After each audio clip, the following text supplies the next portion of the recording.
에베소서 22번째 시간 슬기로운 가정생활이라는 제목으로 하나님 말씀 나누겠습니다. 사람은 혼자서 살 수 없습니다. 그래서 사회적 동물이라고 말하죠. 그 말은 좋은 관계가 있어야 한다라는 것입니다. 한자로 사람 인자도 두 사람이 기대는 모습을 형상화한 것이라고 말하지 않습니까? 이처럼 사람에게는 관계가 중요합니다. 사람에게 천국의 삶은 건강한 관계가 형성될 때입니다. 어떤 사람이 너무 행복하다고 말합니다. 잘 보면 그 사람에게 행복한 관계가 형성되어 있기 때문입니다. 반대로 어떤 사람은 입만 열면 삶이 지옥 같다, 죽고 싶다라고 말합니다. 그렇게 말하는 사람들의 삶을 들여다보십시오. 관계가 지옥 같습니다. 깨져 있고 상처나고 병들어 있습니다. 그럴 때 사람은 불행을 느끼죠. 그래서 지혜의 책 잠언 17장 1절은 이렇게 권면합니다. 마른 떡 한 조각만 있고도 화목하는 것이 육선이 집에 가득하고 다투는 것보다 나으니라. 육선이 가득한 풍요보다 마른 떡만 있는 부족한 삶이 나은 것은 화목이라는 건강한 관계가 존재하기 때문이다라는 것입니다. 사람에게는 물질보다 관계가 중요합니다. 그럴 때 진정으로 행복을 느끼는 거죠. 태초에 아담도 보십시오. 하나님은 아담에게 다 주셨습니다. 엄청난 거 주셨습니다. 해와 달, 바다와 각종 물고기, 육지의 각종 생물들, 이런 것들 다 주셨습니다. 그리고 말씀합니다. 다 내 거다. 네가 이름도 지어라. 네가 다 가져라. 정복하고 다스려라. 그런데도 아담 별로 기뻐하지 않았던 것 같습니다. 아담이 진정으로 행복하다고 고백한 장면이 어디입니까? 하와입니다. 하와라는 여성과의 관계가 형성되었을 때 그는 진정 행복하다라는 고백을 합니다. 그런 아담에게 불행이 찾아왔죠. 그것이 죄였습니다. 죄가 한 일이 뭡니까? 관계를 다 깨버렸죠. 특별히 그렇게 사랑했던 하와에 대해서 아담이 뭐라고 말합니까? 창세기 3장 12절에 아담이 가로되 하나님이 주셔서 나와 함께하게 하신 여자 그가 그 나무 실과를 내게 주므로 내가 먹었나이다. 하와에게 죄지음의 책임을 전가합니다. 사랑스러웠던 하와가 나를 죄짓게 한 하와로 바뀌었습니다. 이처럼 관계를 깨뜨리는 게 죄고 사람은 관계가 깨질 때 불행합니다. 관계가 행복하면 삶도 천국입니다. 이는 다윗의 삶을 봐도 그렇습니다. 다윗이 광야 생활을 할 때가 있었죠. 그럼에도 행복했습니다. 시편까지 짓고 하나님을 찬양하며 잘 이겨나갔습니다. 왜 그렇습니까?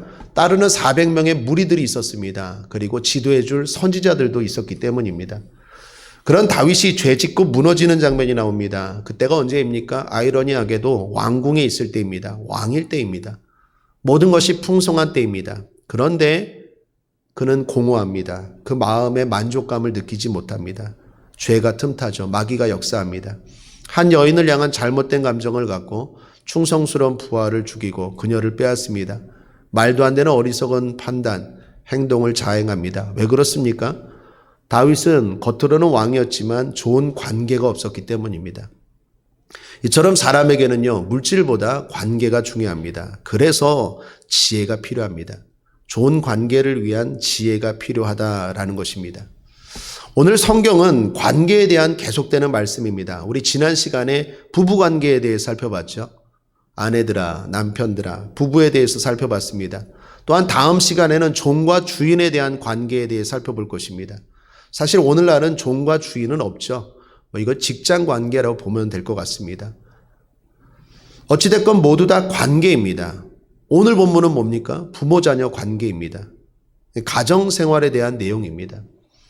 그 관계에 지혜가 있어야 한다. 그리고 그 지혜로 말미암아 관계가 건강할 때 진정으로 행복한 삶, 천국의 삶을 누릴 수 있다라는 것입니다.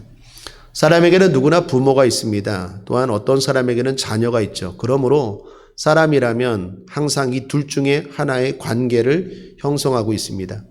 이 관계는 사람의 행복과 아주 밀접하다라는 것입니다. 이 부모 자녀의 관계를 건강하게 유지하기 위해서 어떻게 해야 할까요? 오늘 성경의 가르침이 뭡니까? 그 가르침을 통해서, 그 지혜를 통해서 저와 여러분의 관계가 복된 관계, 건강한 관계, 그래서 정말로 천국의 삶 되기를 바랍니다. 오늘 성경의 가르침을 크게 두 가지로 나누어 살펴보겠습니다. 구체적인 방법과 근본적인 방법입니다. 먼저 구체적인 방법입니다. 오늘 성경은 먼저 자녀에게 권면합니다. 순종하라. 1절입니다. 함께 읽겠습니다. 시작. 자녀들아 너희 부모를 주 안에서 순종하라. 이것이 옳으니라. 순종하라 명령입니다. 이유가 없습니다. 순종하면 좋겠다, 순종하면 좋을 것이다가 아니라 순종하라입니다. 부모님이 어떠한 사람이든 어떻게 대하든 기본적인 자녀의 자세는 순종입니다. 여기 자녀는요, 헬라어를 보면 어린 자녀만을 말하지 않습니다. 큰 자녀도 마찬가지입니다. 어릴 때는 자녀가 순종을 잘하죠. 그런데 커가면서 순종하지 않습니다. 그런데 오늘 성경은 큰 자녀든 어린 자녀든 상관없이 자녀라면 부모에게 무조건 순종하라라고 말합니다. 그런데 단서 하나가 있습니다. 그것은 주 안에서. 주 안에서 순종하라라는 것입니다. 이 말은 주님 안에서 바라보라라는 것입니다. 어떤 부모님이든 그 부모님은 주님이 주신 분이다. 나에게 보내주신 분이다. 하나님을 대신한 권위자다라고 생각하고 바라보고 부모님에게 순종하라라는 것입니다.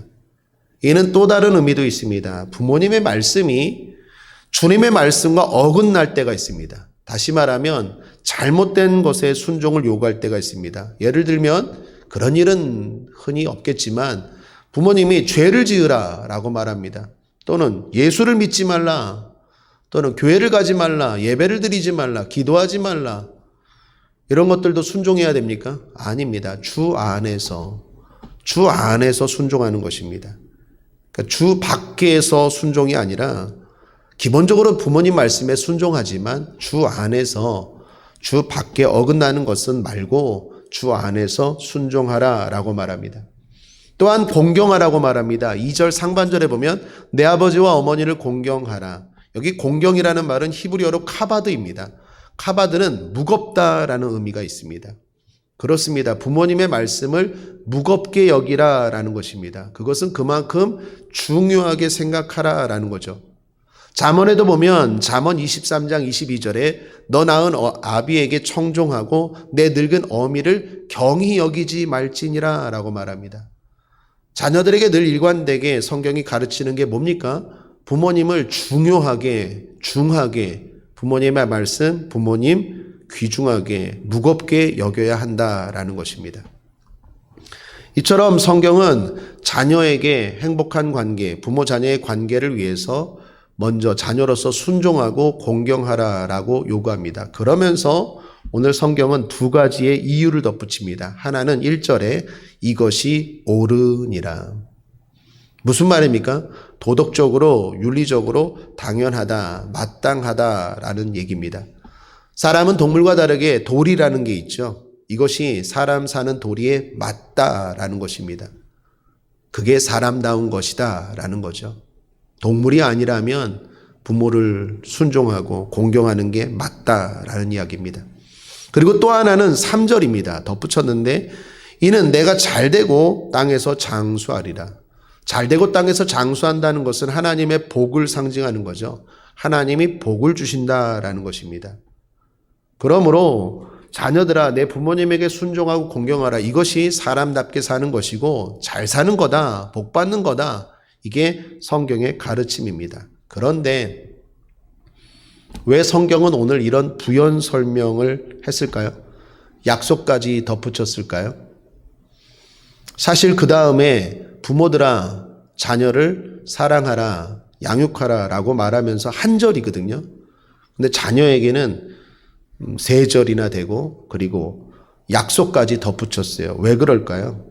그냥 순종하라, 공경하라 라고 말해도 될 텐데 다른 것들을 덧붙인 이유가 뭘까요? 그만큼 역설적으로 그게 잘 안 되기 때문입니다.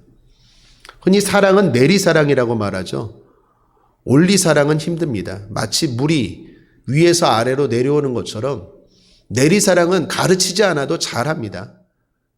그런데 올리사랑은, 올리효도는 그게 잘 안 되죠.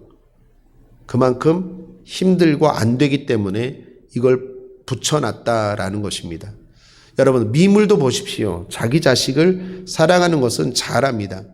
우렁이 쌈밥 좋아합니까?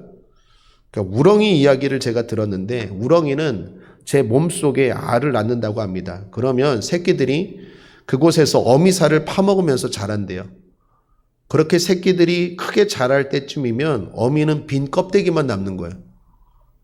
제가 그 얘기 듣고 이제 우렁이 쌈밥 못 먹겠더라고요. 감동받았어요. 자기 몸을 다 새끼들에게 주는 거예요. 그리고 껍데기가 되는 거예요. 그게 우렁이래요. 미물도 자기 새끼는 누가 가르치지도 않았는데 그 사랑하는 건 잘 되는 거예요. 그 자연스럽게. 근데 문제는 뭡니까? 잘 안 되는 게 뭡니까? 온리 사랑입니다. 성경도 그걸 아는 거죠. 그래서 조건을 달고 단서를 붙인 것입니다. 사랑하는 여러분, 우리는 그리스도인입니다. 그리스도인이 뭔 말입니까? 구별된 자라는 거죠. 주님을 따라가는 사람들입니다. 말씀대로 사는 사람들입니다. 꼭 이런 조건, 단서 때문이 아니더라도 우리의 부모님을 당연히 사랑해야 하겠습니다. 순종하고 공경해야 하겠습니다. 여러분의 부모님은 누구보다 훌륭한 분이십니다. 훌륭한 분으로 여기십시오. 왜요? 훌륭한 하나님이 나에게 주신 부모님이기 때문입니다. 어버이 주의를 주창한 안나 자비스라는 분이 계십니다. 이분이 이런 말을 하셨다고 합니다. 이 세상에서 가장 훌륭한 부모를 공경하시오.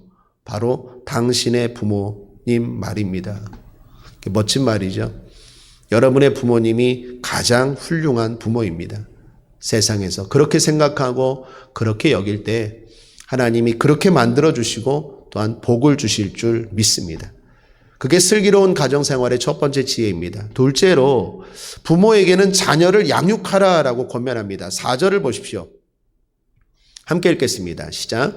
또 아비들아 너희 자녀를 노엽게 하지 말고 오직 주의 교양과 훈계로 양육하라라고 말합니다. 양육하라, 이게 부모에게 성경이 요구하는 가르침입니다. 그런데 양육할 때 두 가지를 말합니다. 하나는 노엽게 하지 말고라고 말합니다. 골로새서에서도 이런 비슷한 말씀이 있습니다. 골로새서 3장 21절에 아비들아 너희 자녀를 경록해 말지니 낙심할까 함이라. 여러분, 자녀들이 언제 경노합니까? 언제 노엽게 합니까? 인격을 무시할 때죠. 그러니까 이 말은 인격적인 존재로 대하라라는 것입니다. 간혹 어떤 부모들은 자녀들에게 좋은 옷, 좋은 음식, 좋은 교육 등을 시켜주면 역할을 다했다 생각하는데 물질적으로만 부모로서의 도리를 다하는 것이 아니라 양육을 하라. 그 말은 인격적인 사랑을 해 주어라 라는 것입니다. 부잣집 아이라고 꼭 밝고 건강하게 자라는 거 아니죠. 반대로 가난한 집 아이라고 무조건 어둡고 삐뚤하게 자라는 것도 아닙니다. 얘는 뭘 말합니까? 자녀 양육이 물질보다 인격적인 대우와 사랑에 달려 있음을 보여주는 것입니다. 그러므로 아이라고 해서 이성적이고 합리적이지 않게 대하면 안 된다라는 것입니다. 자녀 교육으로 유명한 동양의 어머니, 그 맹자의 어머니이죠. 그 맹자의 어머니는 자녀 교육 때문에 이사도 많이 했다고 하죠. 그 어머니와 관련된 일화입니다. 하루는 어디선가 돼지 잡는 소리가 들렸다고 합니다. 돼지가 꽥꽥하고 소리가 들렸어요. 그때 맹자가 그랬답니다. 엄마, 이게 무슨 소리예요? 그랬더니 어린 맹자의 질문에 어머니가 그냥 생각 없이 실없이 이렇게 대답했대요. 널 위해서 잡는 거야. 근데 이게 농담이었대요. 그냥 생각 없이 말했대요. 그런데 시간이 얼마 지나서 맹자 어머니가 이것이 마음에 걸렸어요. 깨달았어요. 그래서 그 시간으로 바로 가서 돼지고기를 사와서 저녁에 먹였다라는 일화가 있습니다. 아무리 어린 자녀일지라도 인격적으로 대하고 합리적으로 대할 때 노여워하지 않는 거죠. 아이를 사랑으로 인격적으로 대하라라는 이야기입니다. 또 하나는 양육을 할 때 주의 교양과 훈계로 양육하라라고 말합니다. 주의 교양과 훈계입니다. 여기 교양은 파이데이아라는 말로서 훈련을 통해 의지를 가다듬어 가는 것이라는 말입니다. 또한 훈계는 누데시아라는 헬라어인데 정신을, 가르침을 통해 정신을 형성해 가는 것이라는 것입니다. 자, 그런데 중요한 건 육체든 정신이든 다 뭐요? 주예라는 거예요. 주예. 부모의가 아니라 주의 교양과 훈계라는 것입니다. 부모의 생각대로, 부모의 의지대로가 아니라 주님의 생각대로, 주님의 마음으로 아이들을 양육하라라는 것입니다. 그게 양육입니다. 그렇지 않고 부모의 마음대로 하면 그건 사육이죠. 그러니까 우리가 지금 자녀들을 사육하고 있는지 아니면 양육하고 있는지 분명한 기준은 주의 또는 나의입니다. 내 마음대로, 내 뜻대로, 내가 원하는 대로 자녀를 기른다면 그건 사육이겠죠. 근데 주님의 말씀과 주의 교훈과 주의 교양과 훈계로 가르치면 그게 양육입니다. 그렇게 양육해서 잘된 민족이 있죠. 여러분 잘 아는 유대인들. 유대인들 얼마나 뛰어납니까? 노벨 수상자의 30% 그리고 세계 억만장자의 40%가 유대인들이라고 하죠. 역사적으로 유명한 사상가, 예술가, 정치가 대부분 유대인들이 많죠. 유대인들이 전 세계의 0.2%이라고 합니다. 그런데 0.2%의 사람들이 전 세계를 움직이고 있다라고 해도 과언이 아닐 정도로 뛰어난 민족이 유대인입니다. 이런 뛰어남의 이유로 모든 사람들이 하나같이 유대인들의 교육을 꼽습니다. 유대인들의 교육은 뭡니까? 바로 이 주의 교양과 훈계죠. 말씀으로 양육하는 거죠. 주님 뜻대로 가르치는 거죠.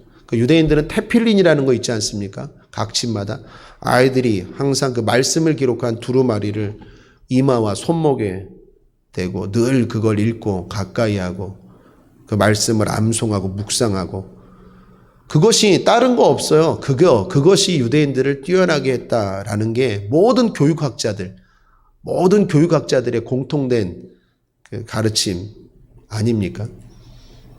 그러므로 우리 아이들을 주의 교양과 훈계, 주의 말씀으로, 주님 뜻대로, 주의 마음으로 가르칠 때 우리 아이들은 더욱더 훌륭하게 우리가 생각하는 것을 뛰어넘어 더욱더 복되게 자랄 줄 믿습니다. 자녀는 하나님이 주신 선물입니다. 가장 큰 축복의 하나죠. 시편 127편 3절에 자식은 여호와의 주신 기업이요 태의 열매는 그의 상급이로다. 하나님이 우리에게 맡겨주신 것입니다. 그러므로 청지기 자세를 가지고 우리의 자녀이기 전에 주님의 자녀임을 알고 주의 교양과 훈계로 사육하지 말고 양육할 때 그때 우리의 자녀들이 잘 자라고 또 그게 슬기로운 가정생활이다라는 것입니다. 자, 구체적인 방법 무엇입니까? 자녀들에게 순종과 공경을 요구합니다. 부모들에게 주의 교양과 훈계로 양육을 요구합니다. 이것이 성경이 슬기로운 가정생활에 대한 주시는 지혜입니다. 자, 두 번째로 제가 하고 싶은 말은 이 두 번째인데 근본적인 방법입니다. 이러한 것들 잘 알지만 잘 안 되죠.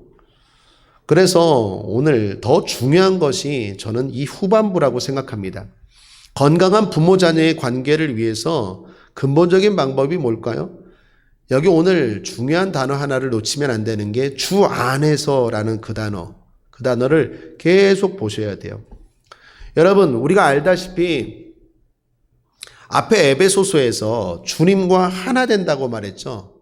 우리가 신앙생활 한다는 것은 예수를 믿고 그리스도와 하나가 되고 하나님과 하나가 된다 그랬어요. 그리고 나서 그 하나됨의 관계가 계속 이렇게 확장되어 가는 거예요.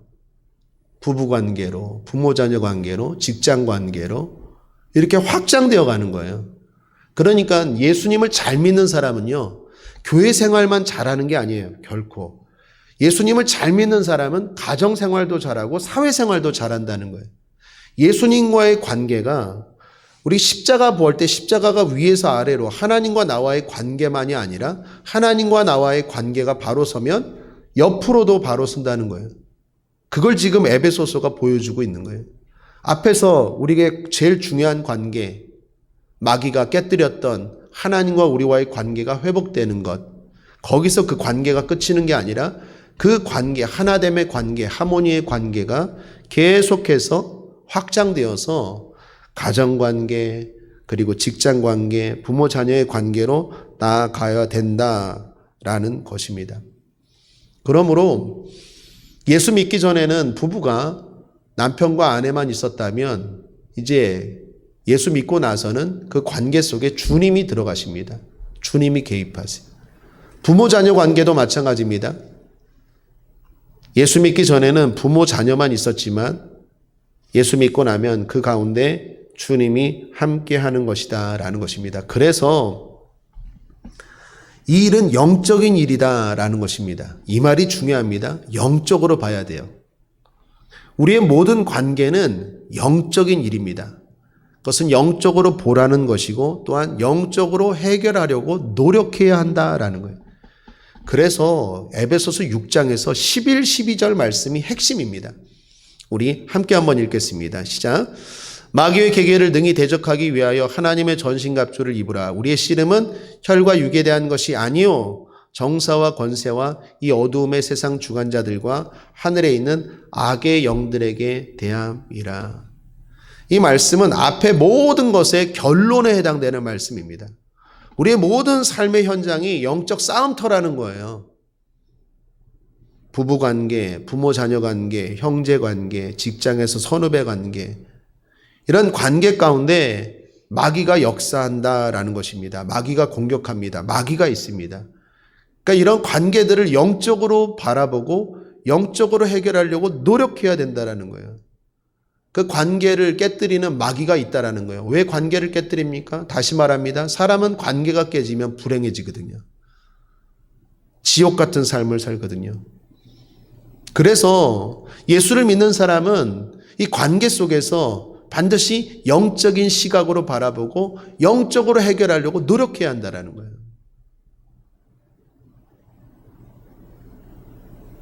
지식으로, 물질로 한계가 있다는 것입니다. 코미디언 이주일 씨 이야기를 들었습니다. 이주일 씨가 한때 코미디계의 황제라고 불리었죠. 그분이 대단한 부와 그리고 물질을 소유했답니다. 서울 시내에 이름 있는 술집의 3분의 1을 그분이 거의 가졌다라는 말도 있을 정도로 술을 좋아하고 물질이 많았답니다. 그런데 한 번은 아나운서가 인터뷰를 하다가 아들에 대한 이야기를 물었다가 이주일 씨 얼굴이 굳어졌대요. 이주일 씨가 아들이 하나 있었는데 그것도 7대 독자였답니다. 이 아들을 위해서 엄청 열심히 세상 말로 투자를 한 거죠. 미국 유학을 보내고 그리고 자기처럼 그런 코미디언 이런 거 아니고 더 번듯하게 잘하게 하려고 부모 마음이 다 그렇지 않습니까? 그래서 온갖 것으로 다 이 아들을 교육을 시켰대요. 양질의 교육을. 그리고 결혼시키기 위해서 좋은 배필도 선도 보고. 근데 이 아들이요, 아버지 앞에서는 모범성인 것처럼 했는데 이 아들도 아버지처럼 술꾼이었나 봐요. 술을 그렇게 많이 먹었나 봐요. 결국 미국에서 음주운전하다가 교통사고로 이 아들이 7대 독자 아들이 죽었대요. 그 이주일 씨가 하는 말이 내 힘으로 안 되더라. 내 능력으로 안 되더라. 라는 것이 그의 고백이었습니다. 그렇게 많은 인기, 그렇게 많은 힘, 그렇게 많은 물질이 있었지만 결국 안 되었다라는 이야기입니다. 여러분, 오늘 성경이 우리에게 정말로 가르치는 핵심은 뭘까요? 기도하라는 것입니다. 여러분 가정 가운데 역사하는 마귀를 대적하고 영적 싸움하라라는 것입니다. 부부관계를 깨려는 마귀가 있습니다. 부모 자녀 관계를 깨려는 마귀가 있습니다. 영적 싸움해야 합니다. 그냥 기도가 아니라 그 마귀를 대적하고 싸워야 됩니다. 씨름해야 됩니다. 혈과 육과 싸우는 게 아니라 눈에 보이는 내 아내와 내 남편과 눈에 보이는 내 자식과 싸우는 게 아니라 눈에 보이지 않는 이 마귀와 정사와 권세와 이 어둠의 악한 영들 조직을 갖추고 치밀하게 간교하게 우리를 무너뜨리려는 그 마귀를 대적하고 싸워야 한다라는 게 성경의 가르침입니다. 하나님은 참 신기하시죠? 하나님은 우리 성도들과 우리 교회를 사랑하시는 것 같아요. 제가 말씀을 준비하는데 어떤 집사님이, 예전에 알던 집사님이 갑자기 문자가 왔습니다. 새벽에. 자녀 문제였습니다. 자녀가 고등학생인데 집을 나갔답니다. 수소문, 친구들에게 수소문 해봤더니 남자 문제가 있었대요. SNS로 남자를 만났는데 그 남자가 대구에 사는데 하필 또 무당이랍니다. 무당. 뭐 보살인가 봐요. 어디다 말도 못하고 너무 답답하고 너무 기가 막히지 않겠습니까? 고등학교 이제 3학년 올라가고 그런 여자아이인데 그래서 새벽에 일찍 새벽 기도 준비하는데 문자를 보냈어요. 기도해달라고. 어떻게 해야 되냐고. 그 문자를 딱 받고 나서 이 말씀을 준비하는데 이게 실제로 다가오는 거예요. 하나님이 설교만 하지 말고 실제로 싸워줘라 이런 것 같아요. 이 수요 예배 말씀을 준비하는데 그 가정을 생각하고 하나님이 그 문자를 보내주신 것 같다라는 생각이 들어서 기도했습니다. 그런데 기도가 참 힘들어요. 우리 성도님들 위해서 기도 많이 하지만 특별히 어쩔 때는 기도가 힘든 분들이 계세요. 근데 이 집, 이 가정을 위해서 기도하는데 참 힘들더라고요. 왜 힘들까요? 싸우는 기도니까 아무래도 힘들겠죠. 대적하는 기도니까 영적 싸움이니까 씨름하는 거 아니겠습니까? 지금도 기도하고 있는데 어제 남편과 함께 아이를 데리러 대구로 내려갔답니다. 근데 대구로까지 내려갔는데 아이가 안 올라온대요. 어떻게 해야 되냐고 또 문자가 왔어요. 참 제 입장에서 참 어떻게 하라고 말도 못하겠고 어떻게 해야 되겠습니까? 기도해야죠. 계속 기도하고 싸우고 있어요. 지금도.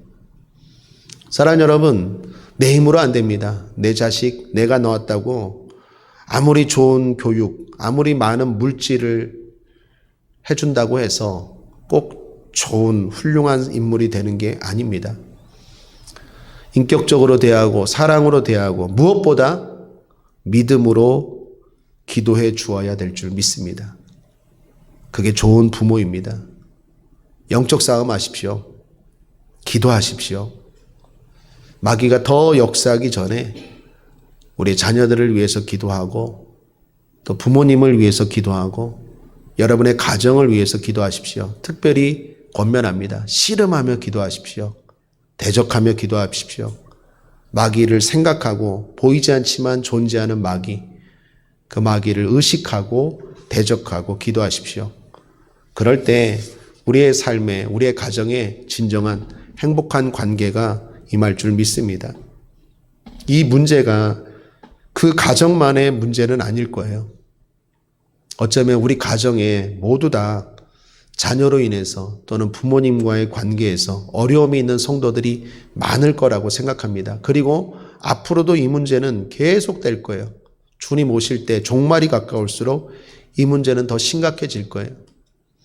이 집사님만의 문제가 아닙니다. 이 집사님 가정만의 특이한 케이스가 아니에요. 이거는 우리에게 주시는 하나님의 메시지고 또 우리의 문제라고 생각합니다. 오늘 이 시간 더욱더 여러분의 가정을 위해서, 자녀를 위해서, 부모님을 위해서 근본적인 해결책을 강구하는 이 시간 되길 바랍니다. 기도하십시오. 싸우십시오. 기도하겠습니다. 하나님 아버지 감사합니다. 오늘도 우리를 사랑하시고 축복하여 주셔서 행복한 슬기로운 가정생활에 대한 말씀 나누게 하시니 감사합니다. 부모 자녀의 관계 가운데 역사하는 원수사탄 마귀가 있습니다. 그 마귀를 의식하고 그 마귀의 존재를 인지하고 예수 이름으로 대적하고 쫓아내는 하나님의 지혜로운 자녀들 되게 하여 주옵소서. 그래서 모두 다 천국의 삶을 살아가는 천국 가정들 되게 하여 주옵소서. 주님, 우리의 자녀들을 붙잡아 주옵소서. 주님, 우리의 부모님을 붙잡아 주옵소서. 악하고 더러운 것들 예수 이름으로 명하노니 떠나 갈지어다. 물러 갈지어다. 감사드리며 예수님의 이름으로 축복하고 기도했습니다.